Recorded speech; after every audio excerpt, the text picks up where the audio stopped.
A uniform symbolizes the office. Ang uniform na yan, it symbolizes Philippine National Police. Whether it appears not to be police uniform, pero it is a police uniform. Hindi ikinatawa ng Philippine National Police ang paggamit ng isang lalaki sa kanilang uniforme bilang costume sa isang party kamakailan. Ayon kay PNP Officer in Charge, Police Lieutenant General Jose Melencio Nartates Jr., sagrado para sa kanila ang uniforme at hindi dapat ginagamit sa walang katuturang bagay.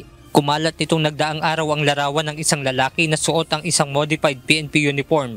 Bilang resulta, mas hihigpitan na nila ang patakaran sa pagbebenta ng uniforme ng mga pulis. Yung Gulliver sa roon, ganun na po na talaga siya. Wala na po siyang sleeves talaga. Pinagawa ko siya ng sleeveless po talaga. Yung bilhan mo, talagang bentahan din ang pagawa na. Opo, parang discreet din talaga sila. Siguro takot din po talaga sila magbenta ng ganun. Ayon kay National Police Commission Vice Chairperson Attorney Rafael Vicente Calinisan, makikipagtulungan sila sa PNP para imbestigahan kung saan ito nabili ng lalaki na kinilalang si Daryl Isidro. Kaya po nang himasok po ang National Police Commission kasi po moral at welfare po ng ating kapulisan ang pinag-uusapan dito at hindi naman po pwede na hahayaan ho natin na gamitin sa costume party ang tunay na uniforme ng pulis. Kanina, nagtungo ang lalaki sa larawan na kinilalang si Daryl Isidro sa tanggapan ng NAPOLCOM upang humingi ng tawad sa publiko at maging sa PNP.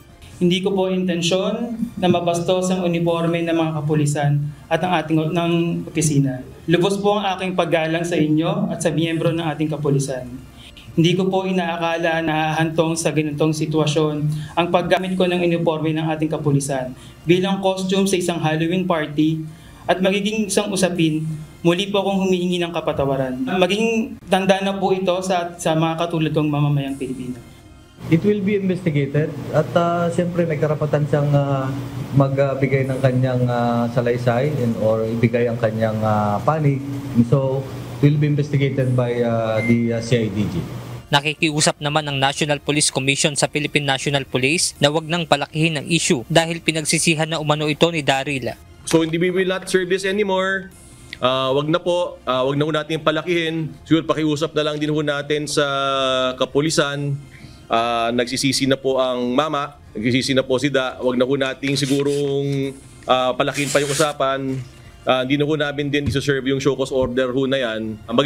Magsilbing leksyon na lang ho siguro ito sa lahat ho ng tao. Ang Criminal Investigation and Detection Group o PNP-CIDG ang mga ngasiwa sa gagawin nitong investigasyon. Ayon pa sa NAPOLCOM Vice Chairperson na wala siyang magagawa kung ipagpapatuloy ng PNP-CIDG ang investigasyon nito sa kabila ng kanyang pakiusap. Of course, pwede naman silang mag-imbestiga. Nothing can stop any law enforcement agency.